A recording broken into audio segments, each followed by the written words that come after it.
Fala rapaziada, aqui é Cícero Trum e hoje a gente vai falar sobre o Vasco da Gama, que em 1989 foi campeão brasileiro. E esse vídeo foi uma sugestão de Caia Silva 08. O Vasco estava há 15 anos sem vencer um título brasileiro, mas no Campeonato Carioca estava dominando, vencendo as últimas duas competições. Então, sabendo que podia brigar por coisas maiores, a diretoria resolveu fazer alguns investimentos para reforçar o time. E o primeiro semestre ainda ficou marcado por um vacilo do Vasco no Carioca que permitiu que o Botafogo chegasse até a final. Por isso, a diretoria resolveu fazer algumas mudanças antes de iniciar o Brasileirão. Demitiu o técnico Sérgio, trouxe o treinador Nelsinho Rosa e contratou o Bebeto, que era o grande nome do Flamengo, o principal rival. Outros dois ídolos do Flamengo também chegavam como reforços, o já veterano Andrade e também Tita. Para completar o pacote de reforços, o Vascão ainda trouxe Marco Antônio Boiadeiro, Luiz Carlos Vinck e o zagueiro equatoriano Quinones. Com esses reforços de peso, a torcida começou a chamar o time de Sele Vasco. Com a chegada de atacantes e também com o sucesso de alguns jogadores da base, Roberto Dinamite, que já estava no final da carreira, acabou perdendo espaço no time titular e foi emprestado para a Portuguesa. O clube também perdeu o meia Giovani, que foi vendido ao Bolonha. O Campeonato Brasileiro de 89 tinha dois grupos com 11 times cada, na primeira fase. O início do time cruzmaltino no Brasileirão não foi lá dos melhores, com alguns vacilos, principalmente em casa, empatando com Curitiba e Bahia. Mas isso foi até o time engrenar e conseguir terminar na segunda posição de seu grupo. Já na próxima fase, o Vasco chegou a perder para o Flamengo na segunda rodada, mas depois dessa derrota embalou e ficou sem perder até o final, conseguindo sua vaga para a final contra o São Paulo. Com essa regra maluca que a CBF inventou na época, a grande final era um mata-mata, mas também ao mesmo tempo não era, pois o que valia a final era a soma dos pontos durante toda a competição. O Vasco havia somado 24 pontos no total e o São Paulo 23. Dessa forma, o Vasco precisava de apenas 2 pontos para ser o campeão, até porque na época a vitória valia 2 pontos. Então se o Vasco fizesse 2 empates ou uma vitória, ele seria campeão, porque dessa forma o São Paulo não ia mais conseguir chegar até o Vasco. Além disso, o Vasco ainda tinha a opção de escolher aonde queria jogar esse primeiro jogo da final, já que poderia ser um jogo único, né, se ele vencesse. E para surpresa de todo mundo, o Vasco escolheu jogar no Morumbi o primeiro jogo. E se o São Paulo por acaso vencesse esse jogo, o São Paulo faria mais pontos que o Vasco e reverteria a situação, podendo brigar por um empate na última rodada e ser o campeão. Muita gente achou maluquice aí a decisão da diretoria do Vasco, mas o que a diretoria levou em consideração foi que o Vasco fez uma campanha melhor jogando fora de casa do que em casa durante toda a competição. E dessa forma também acreditava que os jogadores iam jogar mais leves e sem tanto compromisso jogando fora de casa, sem a pressão que às vezes a torcida ia fazer caso o time, por exemplo, saísse perdendo o jogo contra o São Paulo, né? O estilo de jogo da equipe do São Paulo era mais ofensivo, com laterais que atacavam muito e 3 atacantes bem agressivos. Já o Vasco tinha um time com uma defesa mais consistente, um meio de campo mais marcador e atacantes que gostavam de explorar o contra-ataque. Dessa forma, o São Paulo dominou o jogo, incentivado também por 72 mil torcedores presentes, mas o time carioca assustava toda vez que conseguia roubar a bola no meio de campo e encaixar o contra-ataque. O goleiro Acácio estava inspirado e fez boas defesas, principalmente após Sorato abrir o placar para o Vasco. Com o forte e eficaz sistema defensivo, o alvinegro se segurou e com a vitória em pleno Morumbi tornou-se campeão brasileiro pela segunda vez em sua história.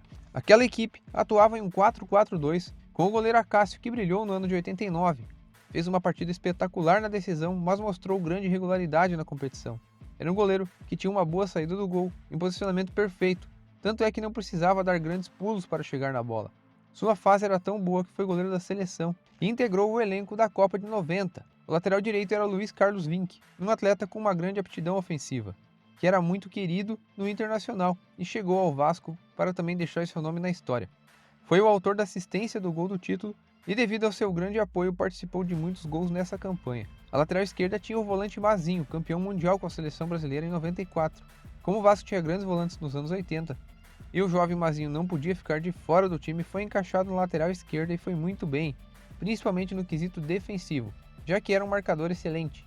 O fato de ser destro ainda lhe ajudava, pois trazia a bola para dentro e finalizava com muita força. Fez alguns gols dessa forma, jogando na lateral. Marco Aurélio era o zagueiro que atuava mais pela direita e um atleta técnico. Tinha uma boa saída de jogo, marcava com muita força, ficou mais um ano ainda no Vasco e depois disso foi vendido para o futebol português. Célio Silva começou o campeonato como zagueiro pela esquerda era um jogador de 21 anos e promissor. Mas como o Marco Aurélio também era jovem, tinha 22 anos, o treinador Nelsinho Rosa foi ajustando o time e com a chegada do equatoriano Quinones, achou a defesa ideal.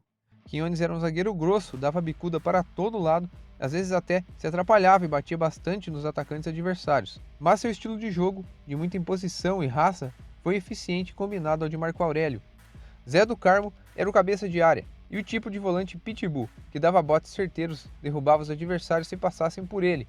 Ou passava o jogador ou passava a bola. Os dois, nunca. Com a sua garra e determinação em campo, conquistou a torcida do Vasco rapidamente. Marco Antônio Boiadeiro jogava como volante também, mas saía mais para o jogo. Na época, não se falava em segundo volante, mas Boiadeiro fazia exatamente o que hoje um segundo volante faz, jogando uns passos à frente do cabeça de área e uns passos atrás dos meias. Para mim foi um jogador que nunca foi reconhecido como deveria, porque não aparecia tanto para o jogo como os meias, mas era um craque de bola, jogador habilidoso, veloz, forte e que tinha um chute certeiro. Sempre integrou elencos muito fortes de times brasileiros e foi coadjuvante. Se jogasse atualmente, iria com certeza brilhar em algum time europeu.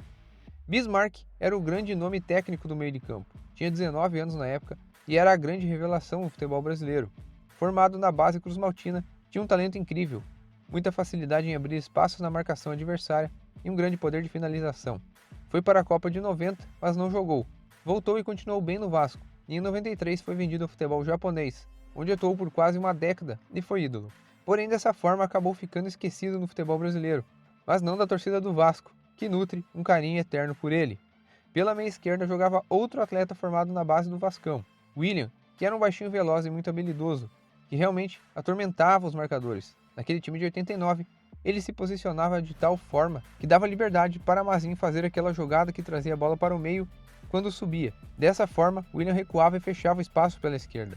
Jogador veloz e de muita qualidade técnica. O meia Tita era ídolo do Flamengo, jogou por Grêmio, Inter e teve passagem pelo Cruzmaltino de sucesso. Foi para a Europa em 87 e brilhou, principalmente atuando pelo Leverkusen. Voltou ao Vasco em 89 para ser campeão, mas jogou mais pelo time no ano de 90. Neste ano em questão, em 1989, ele foi um reserva que entrava sempre muito bem, mostrando sua classe, boa visão de jogo e finalização. Bebeto chegou ao time no segundo semestre, mas parecia que já jogava há muito tempo, devido ao rápido entrosamento. Não deu nem chance para a torcida sentir falta de Romário, que saiu do clube no final de 88. Bebeto fazia de tudo no ataque, era veloz, driblador, criativo, finalizava bem de todas as formas e até bom nas bolas paradas era. Jogou tanta bola que foi eleito o melhor jogador da América naquele ano. Atuou no Vasco até 92, tornou-se ídolo do time, mesmo todos sabendo que ele era flamenguista de coração. Depois disso foi brilhar na Europa pelo Deportivo La Coruña. Sorato era o parceiro de Bebeto, autor do gol do título. Jovem de 20 anos na época, destacava-se já na base pelo faro de gol e já em 1988, quando estava começando a ganhar espaço nos profissionais, começou a marcar muitos gols. Mas em 89 foi o seu ano de afirmação no clube. Tinha grande repertório dentro da área, achava espaços com facilidade para finalizar. Tipo de atacante que está em extinção no futebol brasileiro hoje em dia. Conhecendo esse time então, a gente entende agora o porquê ele era chamado de Sele Vasco, né? Uniu vários jogadores que vieram de uma safra espetacular aí da base do Vascão, com contratações certeiras e uma boa administração, que já tinha o Eurico Miranda, inclusive. E o Eurico Miranda podia ter todos os seus defeitos, a gente sabe muito bem que não era uma pessoa muito fácil, né? Mas ele, para a instituição Vasco da Gama, foi muito bom, principalmente aí nos anos 80, nos anos 90 e também no começo do século 21. Tanto é que esse período foi o melhor da história do Vasco. Venceu não só Brasileirões, mas também Libertadores, né? E esse título de 89 acabou sendo só um começo de uma grande era aí do Vasco. E mais tarde eu vou trazer aqui no canal outros vídeos de títulos que o Vasco teve aí no período pra gente analisar esses times fabulosos. Como eu sempre falo, se vocês tiverem alguma sugestão de vídeo de algum time ou seleção que a gente queira relembrar, é só colocar aqui nos comentários do canal qual é esse time ou seleção que eu venha estudar ele e trazer aqui pra gente. Eu espero que tenham gostado desse vídeo e se gostaram eu peço que por favor se inscrevam no canal e também curtam esse vídeo para me ajudar. Muito obrigado pela atenção e um abraço.